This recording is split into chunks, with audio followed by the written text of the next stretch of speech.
Numéro ya sika ya manaka na bino mambi maekolo yango ebandi mbote na bino nyonso bino bato bozili baku ya kolanda biso lisusu awa na 10e rue télévision la chaîne au temple la démocratie biso tozawa pona kopesaka bino basango solo basango malunga o ekosunga ba mabota ekosunga pe ekolo na biso République démocratique du Congo lelo tokobeta lisolo ya actualité politique c'est vrai mais tokobeta pe mingi penza lisolo ya province ya Congo central tokolobela nzela moko ya motu ya makasi oyo mbula matari ekolo na nzela ya ministère ya ITP batiaki mokoloto na ba firme moko je crois chinoise oyo balobela ki boni bako kosala pona kotonga nzela wana nzela oyo kosunga bana mboka makasi route Kwilu Kimpangu ekosunga bana ekolo pona kokotaka na ekolo Angola pe kobima na RDC pour permettre pe ba échange ya ba commerce pe makambo ebele tokolobela situation politique ya mboka na biso pe tokobeta lisolo penza ya ba élite ya fumutoto pe lisusu tokolobela lisanga babengi génération fachi tokolobela nyonso towana na plateau na biso lelo toza na mwana mboka Audrey Kate oyo azali solo moko ya bakambi ya structure oyo ya ba élite ya fumutoto pe chargé et assistance, je ne sais pas soit assistant, chargé des associations justement, il y a Génération Fachi, je crois, et je l'ai bien prononcé, Azana Plateau Nabiso, Mbote Nayo Ndeko Drey. Oui, Mbote Ndeko Antimos. Alors, je crois que présenter bien, je ne sais pas si nous avons un mot complément. Allez-y, il n'y a pas de problème, on est libre. Alors, Naza Ndeko Audrey Kate Mpoussika, Naza des professionnels, nous ingénieurs en bâtiment et travaux publics. Ok. Expert en hydraulique et environnement, Naza PMO Lakissi, enseignant, Naza assistant des universités, et jeune entrepreneur, DG AKM Group. Mais côté politique, Naza président national, il y a élite de l'Ufutoto Asbel, Naza également initiateur et grand cordon, il y a mouvement sociopolitique élite du Congo, où il y a Bongo. Association de l'élite sur l'espace Congo, c'est-à-dire les grands Bandundu, les grands Congo central et Kinshasa. Et les plus grands dans tout ça, c'est qu'il y a membres, il y a Génération Fachi Asbel, où il y a bon cadre et chargé des associations et relations publiques. Et bah association où il y a bongo kokamba et za association affiliée na kati Génération Fachi Asbel. Comment tu te partages? Yomoroboye. On s'en sortira souvent en Nengenine. Parce qu'apparemment, Moutou Bandou peut mater. Pour na écolo, Moutou, ils ont la possibilité de m'imiter. Mais tu es bien, tu sais, dans chaque association, tu as un comité Mobimba. Et bisika o tu es bien, tu sais, pour na piloter et surtout que l'association s'est implantée presque dans le point sur la République. Donc, problème de gestion, ils ont alors tobanda nanu na point oyo ya nzela oyo dernièrement ozaki parmi batu oyo batombola ki mongongo na longo na ba jeune ya ba élite wana ya Lufutoto pona ko bunda de façon que projet wana salama réaction na yo a chaud ezalaki nini tango yokaki que gouvernement congolais eti mokoloto na firme wana ya ba chinois pour la pesa nzela ya botongi bubandisi misala ya nzela wana. Alors en tout cas ngai elongo na population nyonso ya Congo central en général mais à territoire ya Manzangongo en particulier tokoyika koloba merci mingi na mokonzi ya mboka son excellence Félix Antoine Tshisekedi o biso to bengaka Fachi Bertrand 3 fois bic rouge pour aza mokonzi oyo azolité pour un problème d'inégalité sociale, c'est-à-dire bato mingi batalaka pays à travers la grande ville Kinshasa to ba ville minene mais na makanisi na ye na ba projet na ye ya ko pesa ko résoudre problème d'inégalité sociale ay ko tel la biso problème ya nzela wana obi bien de Antimos ki nzela ezali premier facteur de développement économique biso to botamaki kuna na mboka to koli na Congo central et ba milier lokola Lufutoto kolofuma kwilungo ngweza ba milier oyo ils ont un peu en retrait la route nationale numéro 1. Alors ils ont dépendre mingi une entreprise SCPT ex-Onatra où au chemin de fer ils ont qui voient par excellence pour désengorger mboka wana. Mais depuis il y a SCPT mboka wana écouta na état moko il y a enclavement il y a des enclavements très avancés. C'est-à-dire essentiellement mboka wana vivaka mingi na bilanga l'agriculture à 80% et vivaka na bilanga mais faire vivaka même Kinshasa na bilanga parce que la majorité à plus de 80% d'arrêt alimentaire ou alimentaire bazamba minene netiba zigida matadiba le utaka na Congo central et mingi na territoire ya Manzango. Alors bande kwa kuna bakoma na problème nzela makasi. Depuis les années to banaye ko beta mbela pour nzela wana to salaki recours na autorité tout politique administratif pour que bata la problème nzela wana mais c'est le saison marketé jusqu'au point où Bisomoko to lança qui campagne ya ko sala ka Bisomoko aménagement ya nzela wana to tellement makoke zala ki mingi to bana ko sala mingi le premier tronçon de 17 km ko bana kuna kokotati le photo ndele ki kolofuma puis kotala les 17 km ya tronçon oyo to za kozwa régulièrement en entretien nango mais to za continuer ko beta mbela et to bana ko lo bango ki objectif zala ki bakonzi ya mboka bataille la biso tronçon mobima plus de 100 km wana. Pourquoi? Parce que en vrai le point frontalier le plus proche il y a Kinshasa na Luanda eza bongo na Kimpangu wana eza en fait le photo eza chemin par où passer le photo to kulingo pokoma ti na Kimpangu eza juste à quelques kilomètres.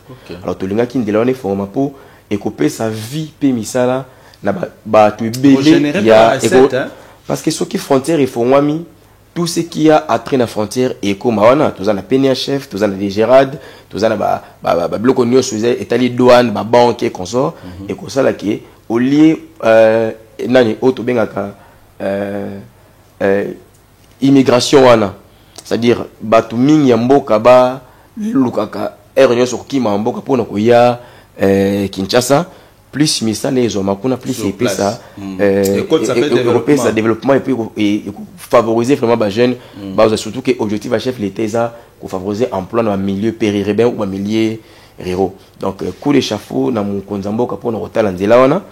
Alors to senge suka wana te parce que ça ba transfert belé de grande importance au to bundela pe lokola entre autres pour nzela wana banji sina kwilu ti Kimpangu. Mais to bunda pe bazo en considération banda kunda kolofuma le photo to kulingo pour ifongola makambo susu koleka. OK. Tolobi tosolo ba que contrat signature tiamaki ben est misala proprement dit et bandit toté.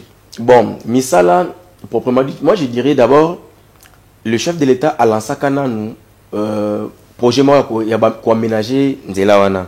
Moi misala aménagement bandaki mais sikoyo projet et ya ko aménager puis ko asphalter. C'est-à-dire ngi to binga na lingala ko tia ngo penza goudron et kende.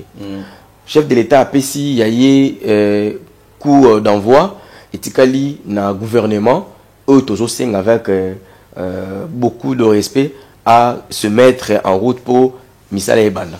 Ya ngoto lobi toza ya ko sepela mais to sepela sous mingi soki nzela et bandi et ko aider mingi population de biso ya. Alors rapport na bino lokola ba jeune ezala nini pona ezala entretien ezala nyonso pona nzela. Alors déjà belit ya le photo to na ba année oyo ba gouvernement ezaki occupé nzela wana te. Vous imaginez tout ça que ça déjà entretien puis ezaki entretien na imote ezaki haute intensité à mètre VT on louait des engins na bambongo na biso moko étant asbel na moi quelques ba aide zoro singa pas partenaire mais à 80% avec nos propres moyens tout ça que ça la entretien yandela na biso na ba entretien wanda ko ça les ko favoriser to ko faciliter fluidité. Donc nzela à chaque période pluvieuse nzela za comme état moko ya impraticabilité totale ata ba moto zaki na problème oleka mais à chaque fois tout ça l'entretien ba imilili bo mona ki ça nous arrivait to kilongo Kinshasa na mitu kana biso ya mikie mais kokota facilement ti na kati et za ko sala ke ba mama sala bilanga kuna et toute la population qui vit à 80% na agriculture ba évacuer facilement ba denrée na bango ti na koya nango na Kinshasa. OK, voilà, je balandi baza kolanda biso va comprendre toza kolobela mambi matali ekolo to lobeli nzela ya Kwilu Kimpangu kimpangu oyo kalami te rebonga ki faciliter ba maman ba sala ka bilanga na kati bilo na bango be bakate bateki bango pe bazu ya bango lomeya pe bato bakoteka bazu biloko ya kolia pona ko combattre nzala oyo ezali pe moko ya bitumba ya mokonzi mboka Félix Antoine Tshisekedi Tshilombo parce que totangi kombo ya mokonzi mboka Félix Antoine Tshisekedi Tshilombo tozape na moko to yambia wa azali moko oyo asangisaka ba association nyonso ya oza ko soutenir mokonzi mboka Félix Antoine Tshisekedi. Alors première question par rapport ya wana objectif na bino ezanini ezaka po soutenir pour na soutenir to boza na bah dessous des cartes mais sous Suezali. Alors en vrai génération Fati Asbel eza association sans but lucratif eza association moko oyo ezaki créé en 2018 oyo présidente na biso national eza bongo madame Fanny Bomandeki Imenga moi c'est moko ya kitoko pe ya mayele moi c'est ya makasi oyo azalaki assistante principale ya chef de l'État et Mikolo azabongo chargé des missions ya zone grand nom et chef de l'État. Alors, objectif de la génération Fati principal est à soutenir et accompagner vision naba action et chef de l'État. Mais tout ça naba objectif spécifique et belé. Entre autres, qu'on veille sur le bien-être il y a Congo dans plusieurs secteurs. Le bien-être il y a congolais et puis il y a RDC dans plusieurs secteurs. Le secteur il y a santé, il y a justice, il y a infrastructure, il y a lutte contre la violence, il y a droit, en fait, sur plusieurs secteurs. Alors, objectif Nabiso, ils ont accompagné tout le monde, mais aussi, l'année électorale Oyotoza, étant génération Fati Oyotoza, n'a pas ça qui est président Fati Beton a Zouali sous deuxième mandat pour continuer à matérialiser vision naïe. C'est décidé qui étant plus composé dans la jeune belé. Militer, on va donner le meilleur de nous pour nous repérer sa chef de l'État, non pas seulement deuxième mandat, mais aussi une majorité écrasante avec une classe politique bien renouvelée et surtout rajeunée. Très bien, avec une génération politique, il y a des jeunes qui ont coupé ça. Beaucoup de solo. Mais dans cette association, on a génération Fati. Vous avez à peu près combien de jeunes oyo bokozana makoki ya kopesa mokonzi mboka deuxième mandat karaté ndenge lobi kasi majorité écrasante na parlement. Ndeko Antimos génération Fati ngala kobenga ngo eza la plus grande association oyo eza na kati ya RDC parce que sotali cartographie na biso la ndenge ya ba Asbel biso toza représenté dans toutes les 26 provinces et dans chaque territoire et même dans chaque secteur. Donc tout ça force moko sur le plan politique, tout ça Asbel mais tout ça la force moko yako sakanate. Donc cartographie politique nebiso eza tellement plein que batumingi bakanisaka que génération Fati eza parti politique. Or en vrai eza Asbel oyo ezo accompagner et mokonzi ya mboka na vision nae. Très bien, le beza Asbel mais lobby la candidature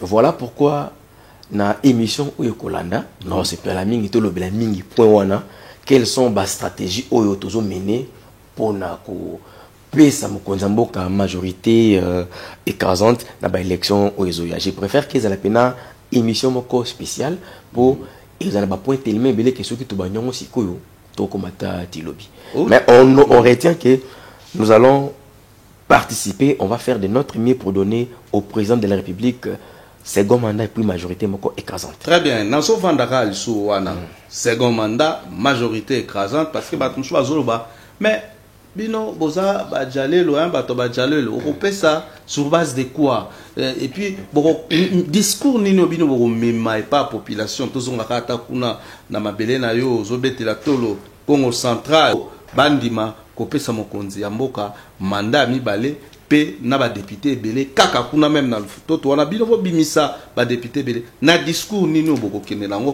pona ba réalisation nini. Alors mokondi Antimos on comprendre que avec le temps bat o ba yebi biso ba yebi que moi to mi benga que tout ça ba élite c'est parce que biso tout ça jeunesse on a été oeza sans conscience parce que c'est vrai que bat baloba que jeunesse eza avenir ya pays. nga loba que phase moro incomplète. Jeunesse eza avenir ya pays, mais ce que sa jeunesse moro consciente. Parce que lelo ndeko Antimos eloko o ebomi mboka Congo eza politique. Politique nde ebomi mboka Congo. Pourquoi politique? Parce que toyebi lelo que même pour nous changer prix à lipa elonga 300 francs et à 200 francs, il faut politique. Ata to gangi, ata passer à lobby, abe à lobby, mais il faut politique. Pourquoi tout le monde que politique et ebomi mboka? Politique ils a composé na homme moko na ba homme politique oyo biso tozobenga ke bango ne ba ikotia pays à genoux. Pourquoi? La politique aujourd'hui ils a composé na classe politique moro ici na historique moro mbuke na zobeta.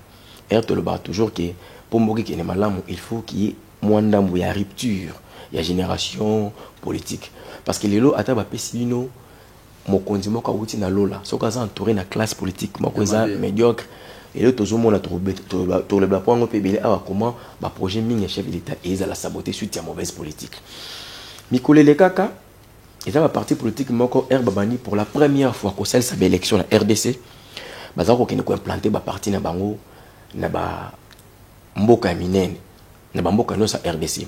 Alors stratégie bazo kene ngizala ka ya okota na ba mboka puis ko lukaka ba homme influent. Les hommes d'affaires, les hommes au Basala Bakombo et consorts. Entre autres, c'était des grands commerçants et cités, et ville d'agglomération, les grands hommes d'affaires, ils ont fait des premiers cadres politiques.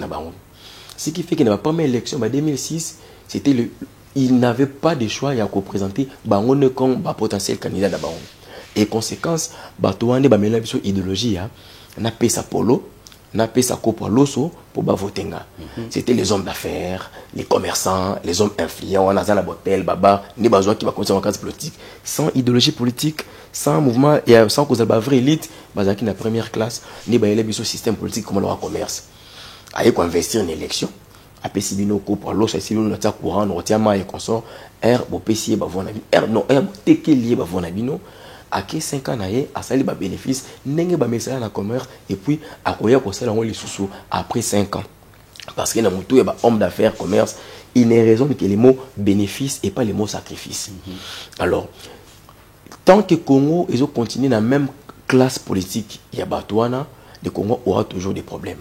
Alors nous jeunesse consciente, jeunesse auto zabelite auto la non awake depuis bané où il est kaka gouvernement ils ont la coup de ma commandilate mais toujours propre moyen na biso to bani tia pour na kosala la biso nzela. Nous sommes une génération consciente, une génération une jeunesse également sans expérience. Est-ce que barozala capable à résoudre les problèmes on est sozoloba? L'expérience l'expérience acquis c'est qui est sûr, mais aussi quand on est intelligent, quand on a vécu dans certaines conditions et comme ça comme tout na mon boigné mon qu'on a ba capacité mon boy les lots la majorité ba jeune au basa belite au basa éveillé ba comment na moi intelligence mon boy tant ce que les kana ba au basa na politique actuelle. Alors na deuxième mandat oya premièrement tout ça effort topé sa président de la République une classe politique est renouvelée composée de vraies élites. Alors autour d'un discours les amako les a vision un chef de l'État. Le chef de l'État, Félix Antoine Tshisekedi, a une grande vision pour ces pays, mais il lui faut cette classe politique autolignée, une vraie élite, pour accompagner. Les lots même, Union sacrée, ils ont autour à président à cause de la vision. Qui vision chef de l'État. La vision du chef de l'État est claire et plus simple. La vision du chef de l'État est construire, bâtir un État fort, prospère, et solidaire. Quand on parle d'un État fort, ils ont mis accès à 4 secteurs. Secteur politique, justice, défense, la sécurité. Et quand on parle d'un État prospère, on a tout la économie, finance, la reconstruction. Et un État solidaire, total social, la culture. Surtout, on a un point pour la vision chef de l'État. Dans le secteur politique, actuellement, moi je dirais, il n'y a pas plus grand politique que son excellence, mais c'est Félix Antoine Tshisekedi. Ouais, ils ont flatérité. Ils ont flatérité, ils ont tout bien. Surtout que même dans la jeunesse, il y a un pouvoir et bandaki. Beaucoup de gens ont pris le président Félix pour un faible. Les gens disaient que non. Passation au pouvoir ils ont qui constituent des gens qui voulaient partir mais sans quitter. Et caractère fort politique, il y a 3 fois Bikouch Fatih Béton, ni Salaki qui en un laps de temps, n'enga prometteur que je vais déboulonner. Et ça m'a trop dans le pays où on a mandat moko mutazaki na majorité présidentielle, mais en un mandat à trouver la stratégie pour renverser la donne et acquérir majorité présidentielle. On les a point fort, il y a secteur politique et secteur juridique. La justice, biso toyebi to vana na pays oyo les yandro basambaraté. Ouais. To vana na pays moko oyo batomine ne basambaraté. C'est vrai, la justice élève une nation. Justice est alors la démocratie. Et il y a qu'avec les temps. Il y a qu'à malamonter pour justice s'imposer, surtout pour la population ou un peuple où il y a un message qui n'a justice pénatée. Mais avec le président Félix Toyebi qui est l'élo, tout le monde a collé les bosseux et sambissés. Les députés basambaka, les ministres basambaka, même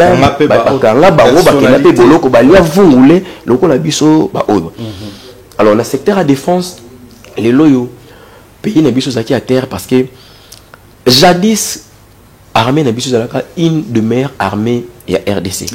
Mais avec les moments la plus forte d'ailleurs il y a Afrique j'allais dire. Mais avec les temps ton combat qui est tellement affaibli. Quand le président Félix est venu à l'Oba qui a clair à côté armée encore structurée, mais structurée d'apparence. Et à vous pouvoir comprendre qu'il va faire qui belé. Et qui dit na ba régime les cas qui favorise qui ba infiltration dit na ba brassage ou beaucoup de choses. Armée comme qui est tellement réduit et d'ailleurs tout ça qui même sous embargo qui est au ko somba mundu qui sans qu'on notifie. Na ba fort na azo continuer comme ça là mais là a déjà fait un point fort oyo à lever biso notifier embargo ko notifier kawana ko aider biso to acquérir arme à tout moment d'ailleurs dans pas longtemps moto ba nommé biso excellence Jean-Pierre Bemba azo kindi tout cas tiango tout en tiango d'ailleurs ba partenariat ko le cas national ici voir comment trop s'approvisionner en armes mais aussi tout système infiltration où ezaki ona tout ce monde biso chaque jour comment arriver à Fati ou de leur côté. Et problème à sécurité, le président Fati a été pour tout la vraie sécurité, pas sécurité aux acquis aléatoires. Parce qu'il fait un moment où on s'est dit en 2012, après que M23 va conquérir Goma, il y a eu arrangement dans le régime passé pour que c'est les vaisseaux et les gens disent que non, à un moment il y avait la paix, mais Félix est raillé, guerre et bandit. Non, Félix est au Koutaki, mais t'es qui mort apparent. Guerre et Zalaki déjà. Guerre et Zalaki. Mais comment direz-vous que Mbok Zaki, même entre-temps, Rwanda est toujours grand producteur, il y a coltan, il y a cuivre. Bon, voilà, Nassir Zapo Tolobilasima. Alors, côté Tolobaki, point où il y a État prospère, économie, finance, reconstruction, toujours mon ambi somoko, Nengenini, avec Félix, Bazo Salaba. Comment on appelle ça, comment toujours capitaliser bah recette il y a moka avec l'IGF par exemple et aussi avec l'IGF qui existait depuis au batumi kutuba yeba kité et à comprendre que pour qu'un état est à la prospère il faut qu'on capitaliser économie au expert sur la sociale le vrai problème est ça dans l'iboumo ba congolais panier de la ménagère bien que ma ramion sur le biwana mais l'image oyo toza komona o bato ba kolobake l'iboumo. Et un problème social, je dirais, quand on parle de social, on voit le tout à la fois. Pour l'Ibou, il y a bien, et ça a un processus moulay. Ok. Ce qui est un des bilanga. Il faut banana colonna bilanga, kobong sanzela, et puis il occupe bien comment. Alors, le président Fati a trouvé le pays n'étant encore très déchiré. Là, puis, exemple, le cas, au début, qu'on ne peut jamais parler des social et l'Ibou sans parler du développement socio-économique en Mboka. Et aussi, on ne peut jamais parler du développement socio-économique tant que les réseaux routiers y a bien. Très bien. Par exemple, réseau routier RDC constitue 153 509 km de routes. Mais il y a seulement environ 17%. Il y a Banzela où ils sont praticables. Dans le but en bon état, où ils sont praticables. Et seulement concentré dans 3 provinces. Kinshasa, Congo Central, Namoua, Katanga. Et voilà pourquoi tu veux saluer programme, il y a développement local, il y a 145 territoires, où ils ont visé pour réduire la pauvreté, la inégalité sociale. On a 4 programmes, tout ça, la réhabilitation, il y a des kilomètres ébélés, et bandela. Donc, les sociales, ils ont le président Fati azo tiango vraiment na première position, mais tous la position moulai ou kolongola pour tout comme la sociale wana. OK. Alors, tous on continuer décoder au lobby bozo soutenir mon Konzamboka. Est-ce que vous avez un stade de martyr week-end? Nazaki na stade de martyr week-end. Génération Fachi ACBI Mobimba. Na toutes les associations affiliées. À quoi on a vu nos agents na stade? Na stade, Izalaki meeting populaire. Na ba militant nyonso pour na kosola makambo. Mitali union sacrée. Mais déjà, na signature à charte, les choses ont été presque bien définies. Donc, il y a qui stade pour tout la qui sa Mokondiamboka, peu population congolaise. Nous avons besoin de soutenir le chef de l'État.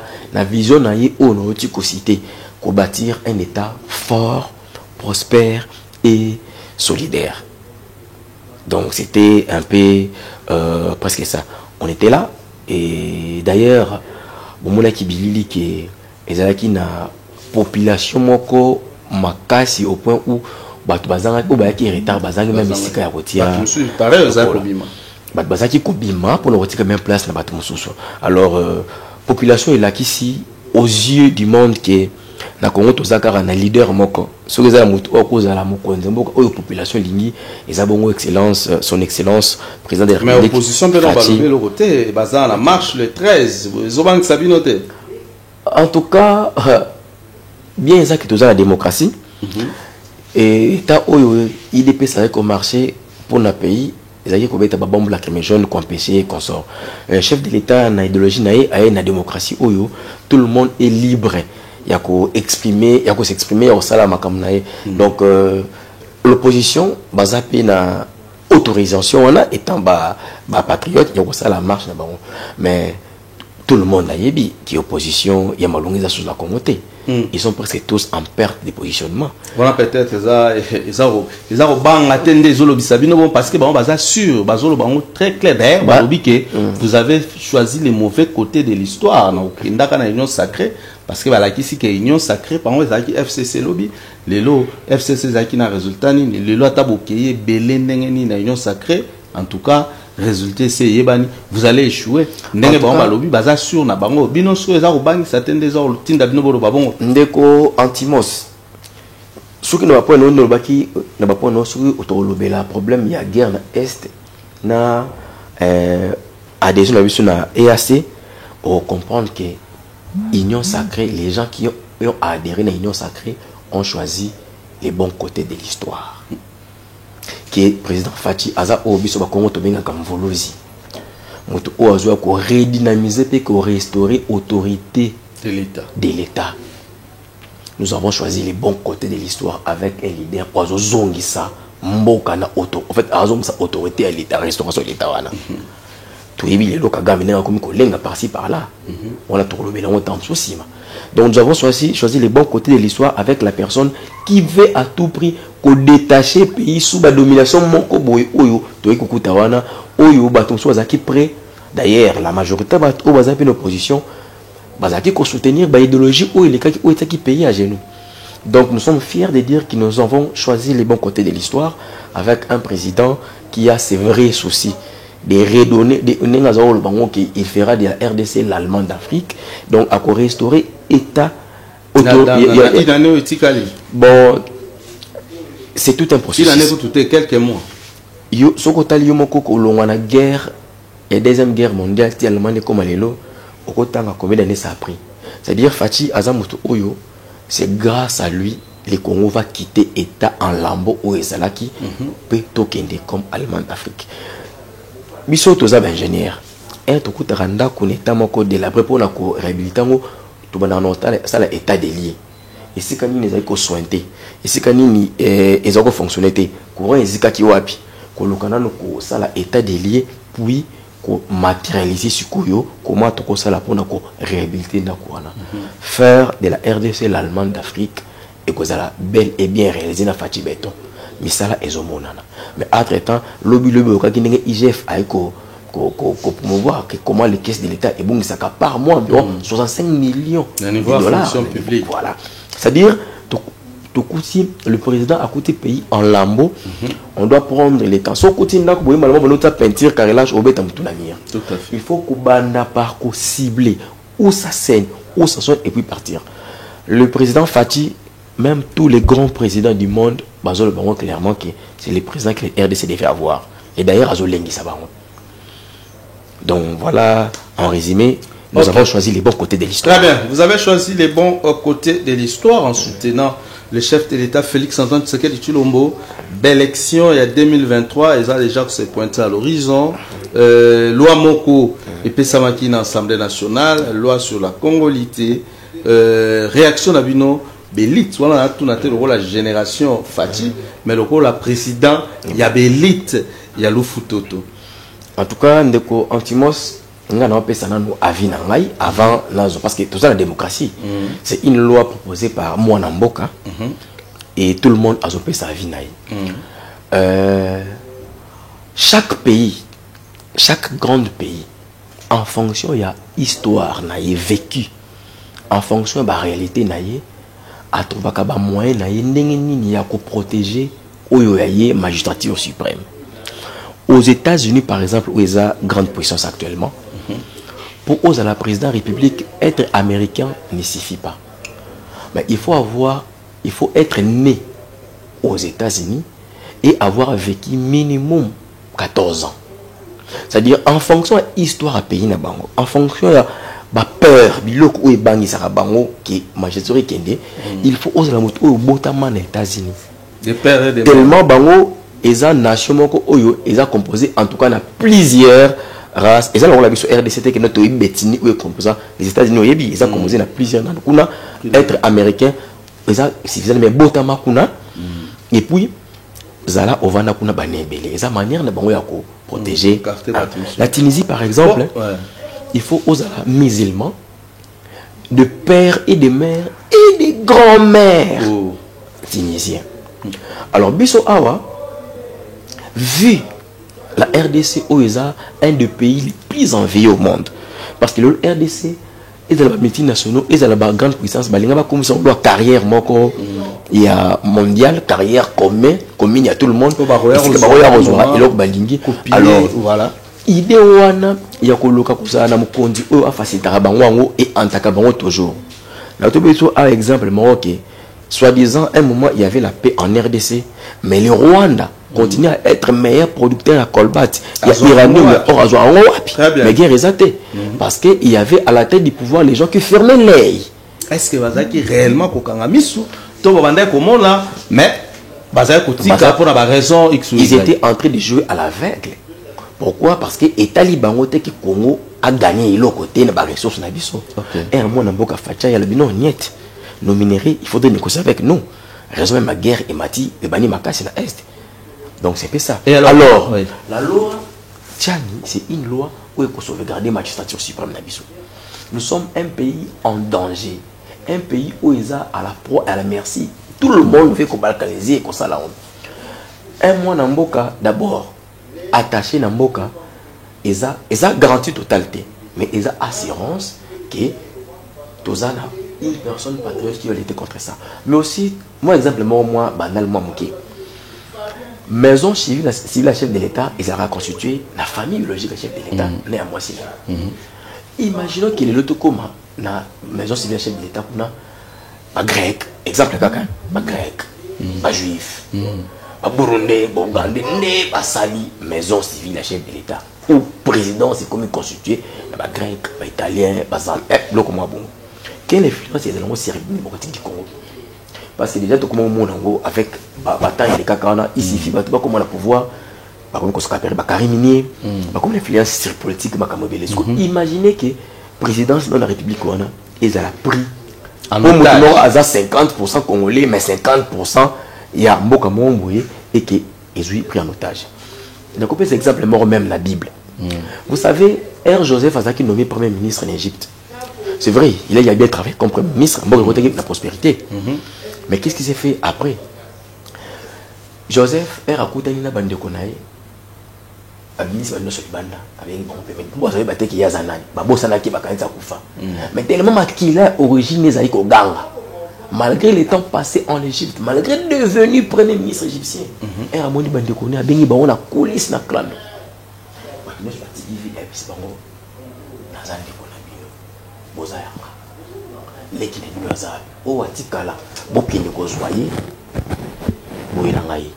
Donc les sangs sacrés. Imagine car aux États-Unis boye na palais de la nation une autorité boye américain mais d'origine russe qui voit ba russe baye.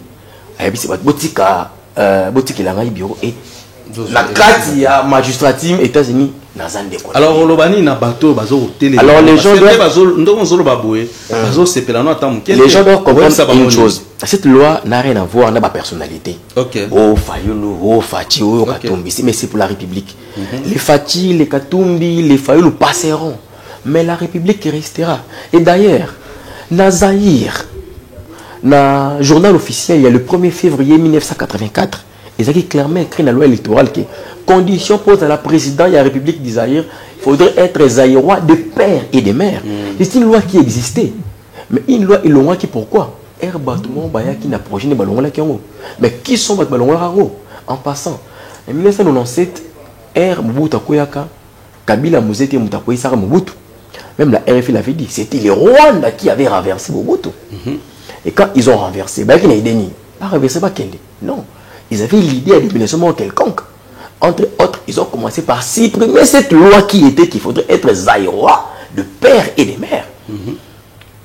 Sans compter beaucoup d'articles où il y a donc le peuple doit comprendre que, avec ou sans Fati, cette loi c'est pour la magistrature suprême. D'ailleurs, s'il l'oppose à la gouverneure et à la Banque centrale du Congo, il faut être congolais de père et de mère. Pourquoi on a ils ont dérangé Bangote, mais la magistrature suprême? On a intérêt de sauver la République. La loi les autres visé bien précis. La loi, par exemple, Moïse Katumbi et les autres. Mais si Moïse Katumbi n'est pas congolais, qui se contente à devenir un jour député, parce que devenir député national, devenir chef d'entreprise, devenir DG, et ça, on a un problème. On peut être congolais naturalisé, congolais 50%, ou comment, tout ce que tu veux, grand entrepreneur et consort. Mais ma poste est régalien, par exemple. Toujours déplaire à l'infiltration de l'armée. Tout à fait. On ne peut pas avoir un général-major étranger. Kabila Mouzé, à l'Obakango, qui le pays était filtré de guerre, il était. Moukoula Lobaki, Rwandais, Bazonga, Sebango, Azaki, étonnamment, le ministre des Affaires étrangères de RDC, zone Rwanda, le bazar rwandais. Donc, ma poste est régalien, il faut la protéger et pas y avoir n'importe quoi. Nationaux. Nationaux. Voilà, en tout cas. Mais les nationaux, on peut qu'on se les dise. Voilà pourquoi on dit, ce n'est pas la seule. Les gens ne comprennent pas. Ce n'est pas la seule condition pour devenir président de la République. Ça fait partie des conditions pour nous protéger la magistrature suprême. D'ailleurs, pour devenir président, Banamboka n'est pas votre carte. Quitte au peuple maintenant à pona congolais de père et de mère oyo a komemamboka malamu ndeti mwana mboka Félix Antoine Tshisekedi et puis ba pesa yé classe politique ya malonga oyo eko accompagner et matérialiser les visions chef de l'État parce que la mission tokoya ngala ko décortiquer parce que ngala za le rôle enquêteur na ndenge na ngai comment la politique ou les politiques même les gens qui sont dans le gouvernement est belé bazomeka ko saboter même vision ya chef de l'État. Voilà pourquoi biso génération partie de la le rôle gardien du temple ya mandat ya chef de l'État. Et aussi mikolo oyo bogole manga na télévision parce que tu décidé photo bana kolobaka. Le président de la République est en train de travailler à Osala Moussala Makasi mais toujours remarqué faille mon communication. Biso génération partie de faille côté ni. En tout cas la communication. Le chef de l'État c'est parmi le chef oyo ba travailler Makasi. Il est en train de restructurer le pays. Mais en tout cas, tu as décidé, c'est un travail silencieux, on a tout dit. Mais biso génération, tu as décidé sur quoi. Tu as remarqué. Toujours vulgarisant. Très bien. Toujours là qui s'abat, tu vas comprendre qu'il y a et Salima. C'est la personne qu'il faut pour un Congo émergent, pour un État fort, prospère et solidaire. Voilà, merci. Tokomi, comme penza na suka ya manaka na biso. Il y a les lots, et l'eau va bien, ils ont rappelé Belete. Alors, on décoderait Kate. Parole à Souka par rapport à l'émission, message ni, au la caméra, qu'on s'adressait na bana Congo Nyonso, na ba membre Nyonso la génération Fati, na ba membre Nyonso ya ba élite, il y a le Futoto na Mokolo Alelo. ngai nazo beta mbela mingi pour la génération Fachi Asbel. Génération Fachi eza lisanga ya bana mboko basangani pour soutenir et accompagner, soutenir vision na action chef de l'État. Alors, le Congo a maintenant beaucoup de jeunes leaders élites. Parce que si tu as le Congo est un jeune élite, un jeune leader ébélé, au bas en manque de positionnement, au bas continuer derrière couper derrière quelque politique ou kimboka. Je veux que les jeunes comprennent aujourd'hui que le changement, c'est nous les jeunes. Nous devons être la politique du changement et non courir derrière les politiques pour le changement. Je veux que les jeunes ou les leaders mais qui sont en manque de positionnement parce que les lots partis politiques presque nions sur la sous jeune espace pour exprimer sa talent na bango sa capacité bazanango ya ko leader ya ko zala bon leader bon conseiller et bon travailleur. La génération Fachi il faut ngoli ba porte la jeunesse nyonso ou ezana posa ko soutenir ya ko accompagner vision chef de l'État surtout ba jeune au bazana ambition ya ko faire partie ya majorité écrasante ou et ko accompagner chef de l'État na second mandat ba rejoindre génération Fachi Asbel. Chez nous il y a de la place pour tout le monde. Donc rejoignez la génération Fachi Asbel. Donc au pesa n'habite souki et aux ala possible européen ça va contact mais mission où il y a on verra comment couper ça va contact que les gens rejoignent la cause. On a que le peuple comprenne que nzambe yemoko ndenge moto yemba ke kimbango amona ki amwe kokisami amona ki mokonza Kongo amona ki président Félix Antoine Tshisekedi.